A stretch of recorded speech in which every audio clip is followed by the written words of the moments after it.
Hi friends, ಲೋಕಸಭೆ ಸಂಸದರಲ್ಲಿ ಎಷ್ಟು ಮಂದಿ ಮುಸ್ಲಿಮರಿದ್ದಾರೆ? ಯಾವ ಪಕ್ಷದಿಂದ ಹೆಚ್ಚು ಮುಸ್ಲಿಂ ಸಂಸದರು ಆಯ್ಕೆಯಾಗಿದ್ದಾರೆ? ಕಳೆದ ಲೋಕಸಭೆ ಚುನಾವಣೆಯಲ್ಲಿ ಬಿಜೆಪಿ ಎಷ್ಟು ಮಂದಿ ಮುಸ್ಲಿಮರಿಗೆ ಟಿಕೆಟ್ ಕೊಟ್ಟಿತ್ತು? ಕಾಂಗ್ರೆಸ್ನಲ್ಲಿ ಎಷ್ಟು ಮಂದಿ ಮುಸ್ಲಿಂ ಸಂಸದರಿದ್ದಾರೆ? ಯಾವ ರಾಜ್ಯ, ಯಾವ ಪಕ್ಷದಲ್ಲಿ ಹೆಚ್ಚು ಮುಸ್ಲಿಂ ಸಂಸದರಿದ್ದಾರೆ? ಎಲ್ಲವನ್ನು ಈ ವಿಡಿಯೋದಲ್ಲಿ ಡೀಟೇಲ್ ಆಗಿ ಹೇಳ್ತೀವಿ. ಅದಕ್ಕೂ ಮುನ್ನ ನೀವಿನ್ನು ನಮ್ಮ ಚಾನೆಲ್ಗೆ ಸಬ್ಸ್ಕ್ರೈಬ್ ಆಗಿಲ್ಲ ಅಂದ್ರೆ ಈ ಕೂಡಲೇ ಆಗಿ ಪಕ್ಕದ ಗಂಟೆ ಗುರುತಿನ ಮೇಲೆ ಕ್ಲಿಕ್ ಮಾಡಿ. ಉತ್ತರ ಪ್ರದೇಶ 6. ದೇಶದ ಅತಿ ದೊಡ್ಡ ರಾಜ್ಯವಾದ ಉತ್ತರ ಪ್ರದೇಶದಲ್ಲಿ ಅತಿ ಹೆಚ್ಚು ಅಂದ್ರೆ 6 ಮುಸ್ಲಿಂ ಸಂಸದರು 2019ರಲ್ಲಿ ಲೋಕಸಭೆಗೆ ಆಯ್ಕೆ ಆಗಿದ್ರು. ಅವರಲ್ಲಿ 3 ಸಮಾಜವಾದಿ ಪಕ್ಷಕ್ಕೆ ಸೇರಿದ್ರೆ 3 ಬಹುಜನ ಸಮಾಜವಾದಿ ಪಕ್ಷಕ್ಕೆ ಸೇರಿದವರಾಗಿದ್ರು. ಯಾರು ಯಾವ ಕ್ಷೇತ್ರದಿಂದ ಗೆದ್ದಿದ್ರು ಅಂತ ನೋಡೋದಾದ್ರೆ ಎಸ್ಪಿ ಅಂದ್ರೆ ಸಮಾಜವಾದಿ ಪಕ್ಷದಿಂದ ರಾಂಪುರ ಕ್ಷೇತ್ರದಲ್ಲಿ ಸ್ಪರ್ಧಿಸಿದ್ದ ಆಜಂ ಖಾನ್, ಶಂಬಲ್ ಕ್ಷೇತ್ರದಿಂದ ಕಣಕ್ಕೆ ಇಳಿದಿದ್ದ ಶಫೀಕುರ್ ರೆಹಮಾನ್ ವರ್ಕ್, ಮೊರಾದಾಬಾದ್ನಿಂದ ಕಣಕ್ಕೆ ಇಳಿದಿದ್ದ ಎಸ್.ಟಿ. ಹಾಸನ್ ವಿನ್ ಆಗಿದ್ರು. ಅದೇ ರೀತಿ ಬಿಎಸ್ಪಿ ಅಂದ್ರೆ ಬಹುಜನ್ ಸಮಾಜವಾದಿ ಪಕ್ಷದಿಂದ ಗಾಜಿಪುರ್ ಕ್ಷೇತ್ರದಲ್ಲಿ ಕಣಕ್ಕೆ ಇಳಿದಿದ್ದ ಅಫ್ಜಲ್ ಅನ್ಸಾರಿ, ಅಮರೋಹಾದಿಂದ ಸ್ಪರ್ಧಿಸಿದ್ದ ಡ್ಯಾನಿಶ್ ಅಲಿ ಮತ್ತು ಸಹರನ್ಪುರದಿಂದ ಸ್ಪರ್ಧಿಸಿದ್ದ ಫಜ್ಲರ್ ರೆಹಮಾನ್ ಗೆಲುವು ದಾಖಲಿಸಿದ್ರು. ಪಶ್ಚಿಮ ಬಂಗಾಳ 6. ಮಮತಾ ಬ್ಯಾನರ್ಜಿ ಕೋಟೆ ಪಶ್ಚಿಮ ಬಂಗಾಳದಲ್ಲಿ ಕಳೆದ ಸಲ 6 ಮಂದಿ ಮುಸ್ಲಿಂ ಸಂಸದರು ಲೋಕಸಭೆಗೆ ಆಯ್ಕೆ ಆಗಿದ್ರು. ಅವರಲ್ಲಿ 5 ಟಿಎಂಸಿಗೆ ಸೇರಿದ್ರೆ 1 ಮಾತ್ರ ಕಾಂಗ್ರೆಸ್ಗೆ ಸೇರಿದ್ರು. ಅವರು ಯಾರು ಅಂತ ನೋಡೋದಾದ್ರೆ ಟಿಎಂಸಿಯಿಂದ ಆರಂಭ ಕ್ಷೇತ್ರದಲ್ಲಿ ಸ್ಪರ್ಧಿಸಿದ್ದ ಅಪರೂಪ ಪೊಡ್ಡಾರ್ ಗೆಲುವು ದಾಖಲಿಸಿದ್ರು.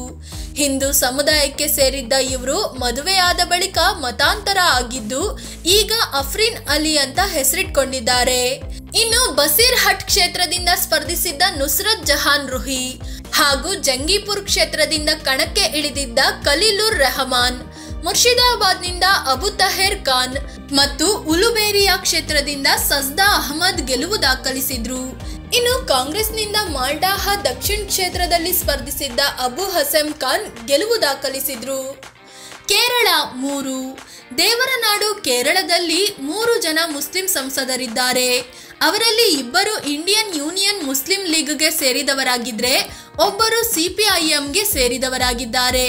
ಅವರು ಯಾರು ಅಂತ ನೋಡೋದಾದ್ರೆ ಇಂಡಿಯನ್ ಯೂನಿಯನ್ ಮುಸ್ಲಿಂ ಲೀಗ್ನಿಂದ ಮಲಪ್ಪುರಂ ಕ್ಷೇತ್ರದಲ್ಲಿ ಎಂಪಿ ಅಬ್ದುಲ್ ಸಮಾದ್ ಸಾಮದಾನಿ, ಪೊನ್ನಾನಿ ಕ್ಷೇತ್ರದಿಂದ ಸ್ಪರ್ಧಿಸಿದ್ದ ಇಟಿ ಮುಹಮ್ಮದ್ ಬಶೀರ್ ಗೆಲುವು ಕಂಡಿದ್ರು.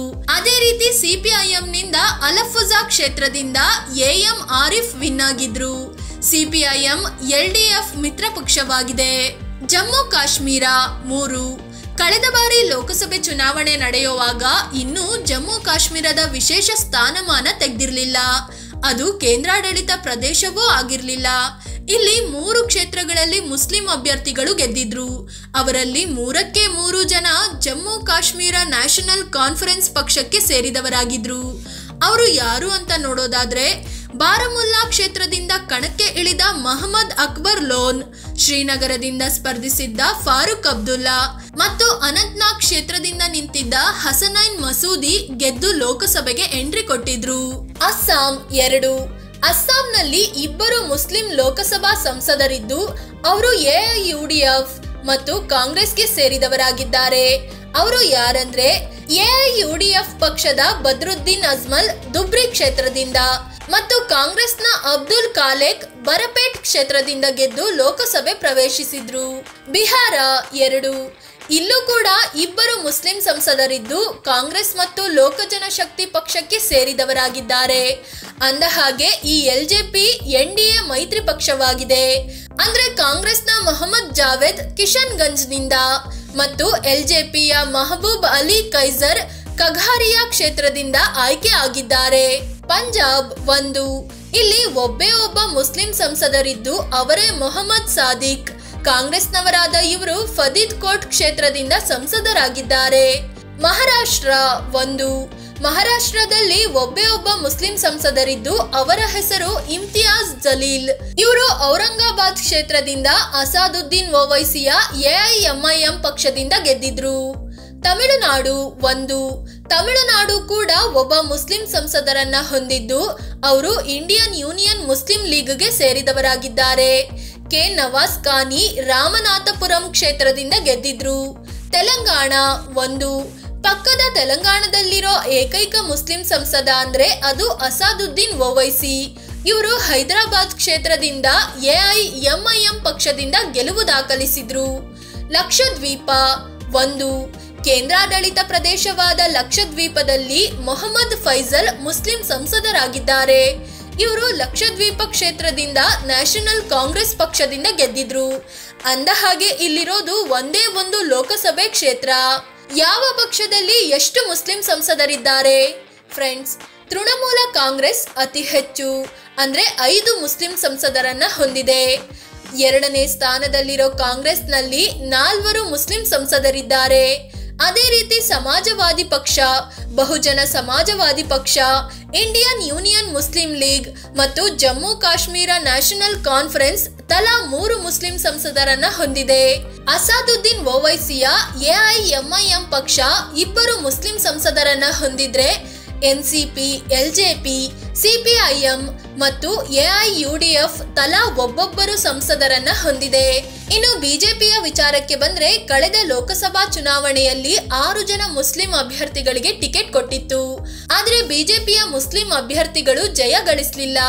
ಹೀಗಾಗಿ ಲೋಕಸಭೆಯಲ್ಲಿ ಬಿಜೆಪಿ ಒಂದೇ ಒಂದು ಮುಸ್ಲಿಂ ಸಂಸದರನ್ನ ಹೊಂದಿಲ್ಲ.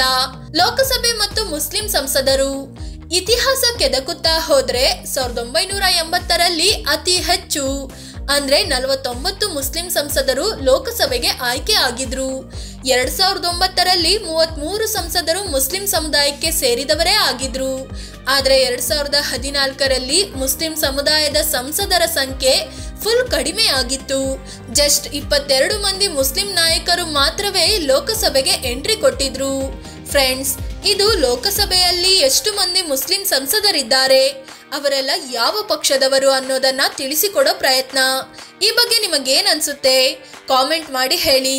ಅದೇ ರೀತಿ ನೀವಿನ್ನು ನಮ್ಮ ಚಾನೆಲ್ಗೆ ಸಬ್ಸ್ಕ್ರೈಬ್ ಆಗಿಲ್ಲ ಅಂದ್ರೆ ಈ ಕೂಡಲೇ ಆಗಿ ಪಕ್ಕದ ಗಂಟೆ ಗುರುತಿನ ಮೇಲೆ ಕ್ಲಿಕ್ ಮಾಡಿ. ಧನ್ಯವಾದ.